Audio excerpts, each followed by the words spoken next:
Petőfi Sándor, falu végén kurta kocsma.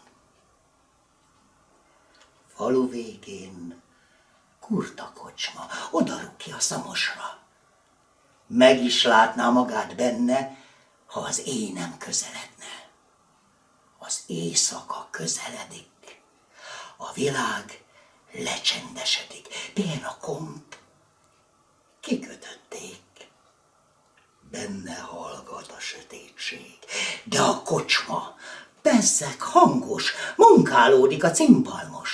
A legények kurjongatnak, szinte rengbeli az ablak. Kocsmáros né, aranyvirág, ide a legjobbik borát, vén legyen, mint a nagyapám, és tüzes, mint ifjú babám. Húzz rá, cigány, húzzad jobban, táncolni való kedvem van. Eltáncolom a pénzemet, kitáncolom a lelkemet.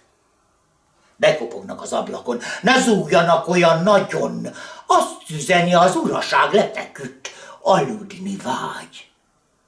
Ördög bujjék az uradba, te pedig menj a pokolba, húzz rá, cigány, csak azért is, ha mindjárt az ingemért is. Megint jönnek, kopogtatnak. Csendesebben vigadjanak. Az Isten áldja meg kenteket, szegény édesanyám beteg. Feleletet egyik sem ad. Kihörpentik boraikat.